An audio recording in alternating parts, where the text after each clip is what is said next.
Omili riset, ada 3 hal yang bisa diperhatikan yang di masa kini dan ke depan yang tidak akan pernah selesai bisnis itu. Pertama adalah dunia visual. Dunia visual itu apapun bentuknya, bisa videografi, bisa ilustrasi, bisa desain grafis dan sebagainya. Yang kedua adalah dunia musik. Dunia musik itu dunia yang sudah tidak bisa kita stop, tidak bisa kita hentikan.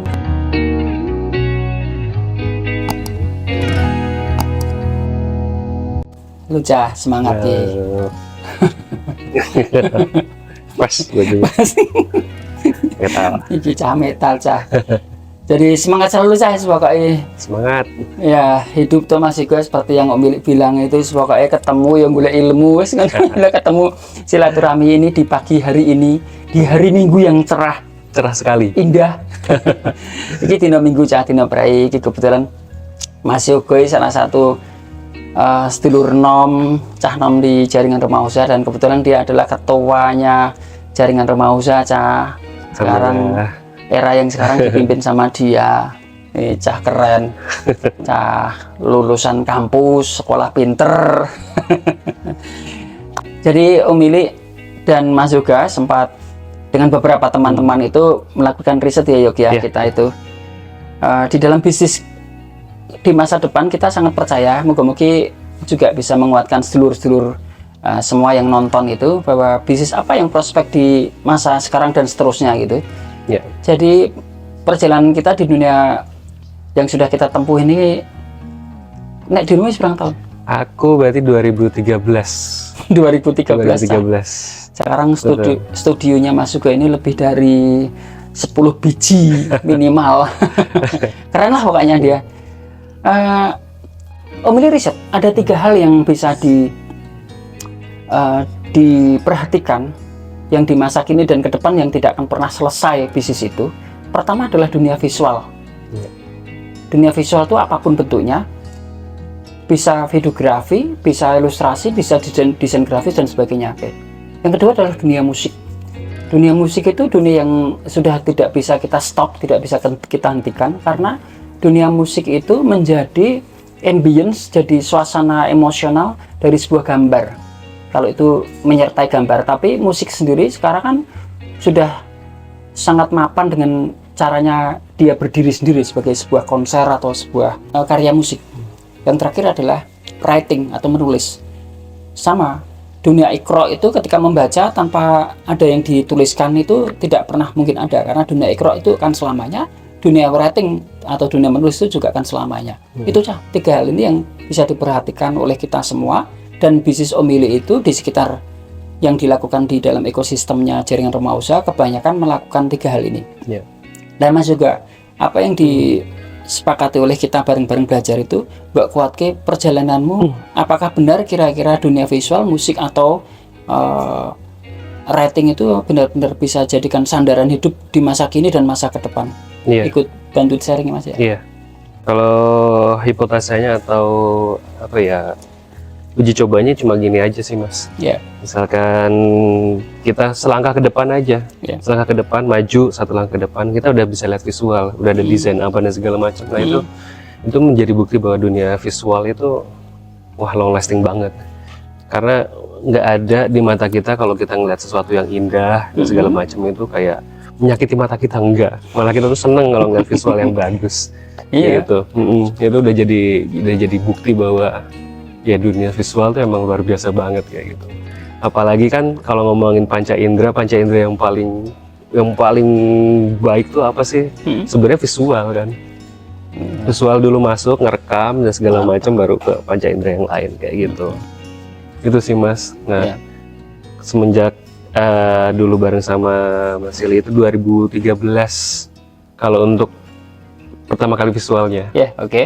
Jadi dulu pertama kali masuk dunia visual lewat kalau istilahnya di orang-orang kreator namanya microstock Mas.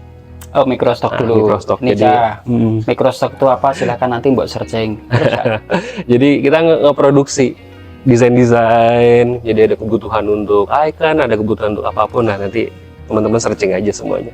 Di situ terus akhirnya seiring berjalannya waktu, upgrading ceritanya, jadi service. Microstock terus menuju ke Service. Service.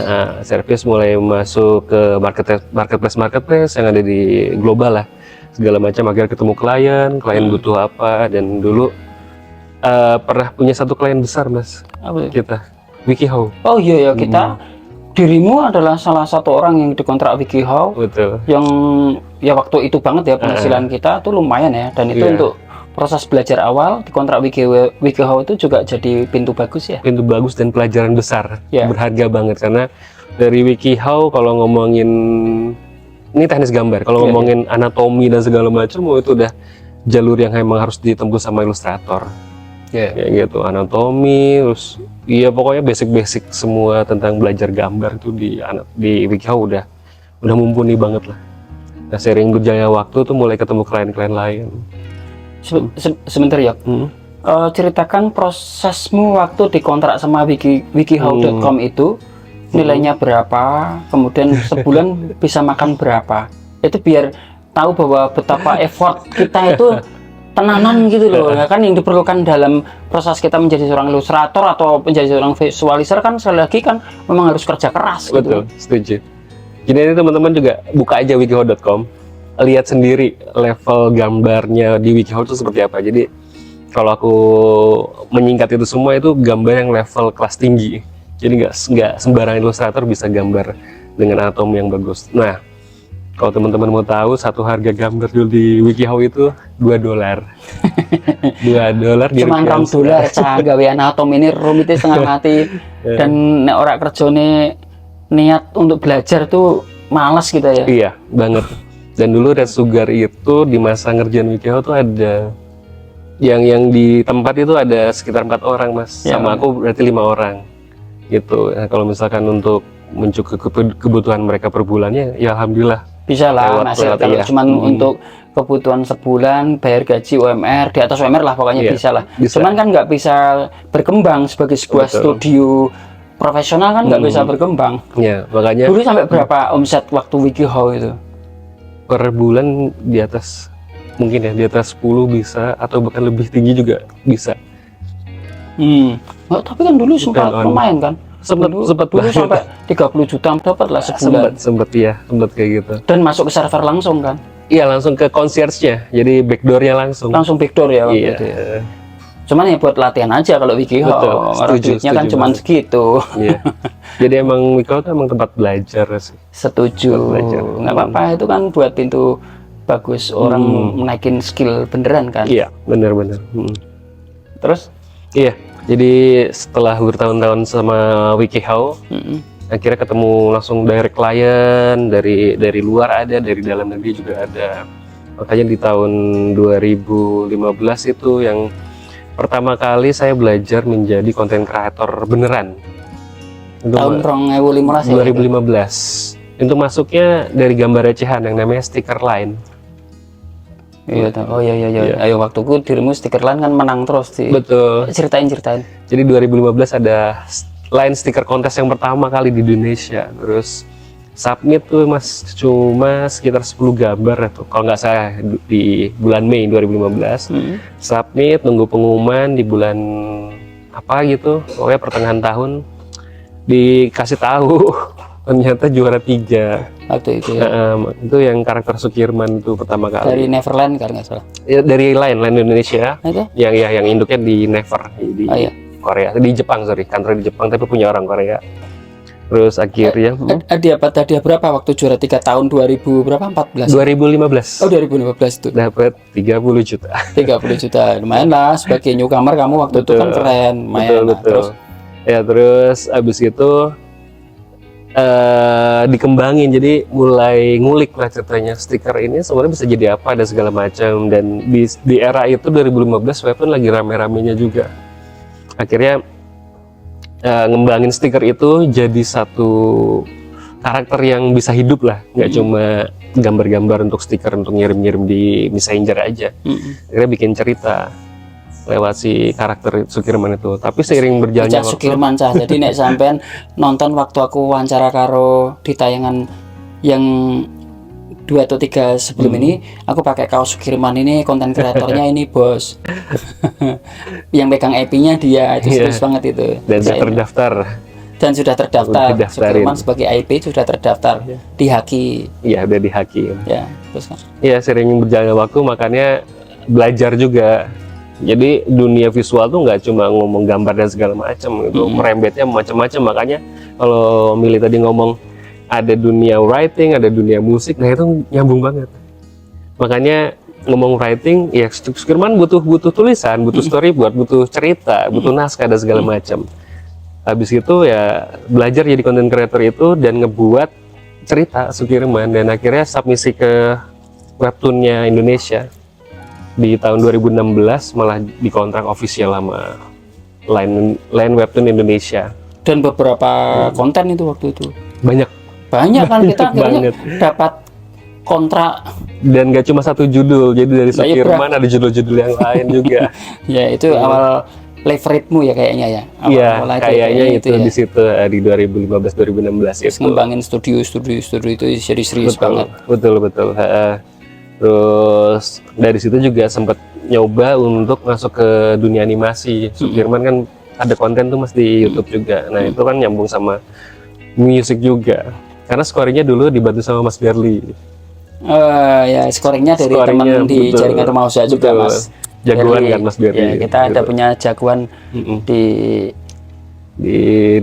komunitas.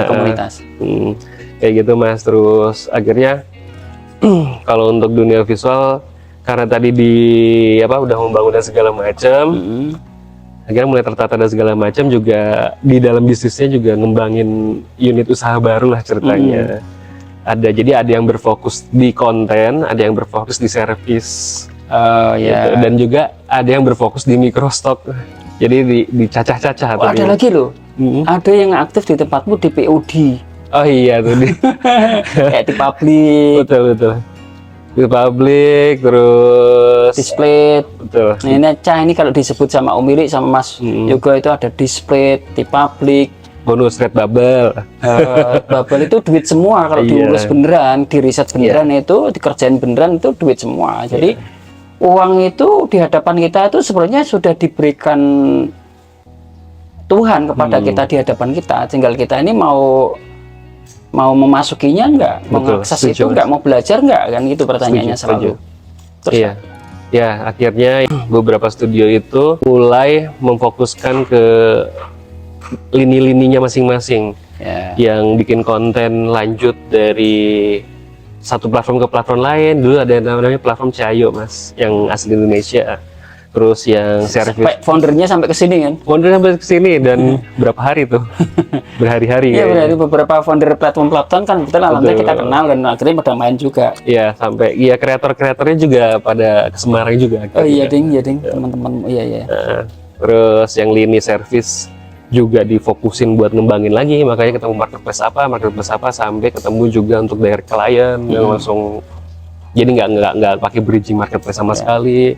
Dan buyer ya, maksudnya market luar ya. Betul. Buyer luar. Terus yang microstock juga semakin fokus juga. Akhirnya kan kalau microstock perjalanannya ketemu titik itu 2019 mungkin ya Mas ya. Ya dibantu sama Pak Acong dari. Pak Acong, terima kasih Pak Acong kalau nonton nih. Pak Acong adalah guru komunitas karena pertama kali yang sharing, yang kenalin Mas Yoga, dan kemudian dari situ kita gas-gasan. Sekarang mungkin kita total mungkin hampir 400 akun mungkin kalau di platform tersebar di dan itu bisa jadi passive income yang sangat serius. Ya hari ini kan kita juga sangat serius di situ. Iya, setuju banget. Terus, Microstock kan bisa untuk proses belajar awal-awal untuk anak-anak muda-muda itu kan, yang magang kasih itu upload, ayo kamu juga bisa bikin akun, dan ternyata memang sangat akhirnya kita komunitas kayak nemuin metodenya ya Mas ya. Jenjangnya apa untuk ke arah yang untuk lebih proper lagi lah ceritanya kayak gitu. Ya gitu, jadi seiring berjalannya waktu dari misalkan dari 3 visual tadi pun ya kita tetap riset juga, ada dunia-dunia yang baru kita masukin. Kayak misalkan di tempatku juga di 2018, tadi kan 2019 ini mundur dikit, itu belajar jadi pura-puranya digital agency lah. Karena dulu sempat megang satu platform besar lah, yang tingkatnya regional Southeast Asia, kayak gitu. Bikin konten Instagram dulu Mas. Ya. Kan kita ini kan dilelah aja karena kenalannya, jaringannya juga lumayan gitu. Kita mengembangkan silaturahmi kemana-mana. Kemudian banyak orang yang dari platform-platform besar itu yang datang ke sini, kebetulan ya percaya ya alhamdulillah. Ya, alhamdulillah. Dan rezeki itu selalu yang kita bilang, Om bilang itu ya, silaturahmi itu bisa jadi rezeki, tapi juga bisa menyenangkan, menjadi kita jadi lebih sehat. Iya, setuju. Di tahun inilah sekarang masuk ke dunia pandemi. Nah, pandemi itu 2020. kalau misalkan kita lihat teman-teman yang lain itu kan kayak pandemi kan mulai menurun. Kita itu malah makin produktif Mas. Itu di pandemi kan. Iya. malah jadi ngegas kan waktu itu. Iya. Punya kesempatan belajar bikin kelas-kelas itu. Setuju. Naikin knowledge-nya, naikin mentalitas dan segala macam. Karena kan ada yang kehajar, ada yang enggak. Tapi kan kita karena emang bener-bener udah sepakat akan hal itu.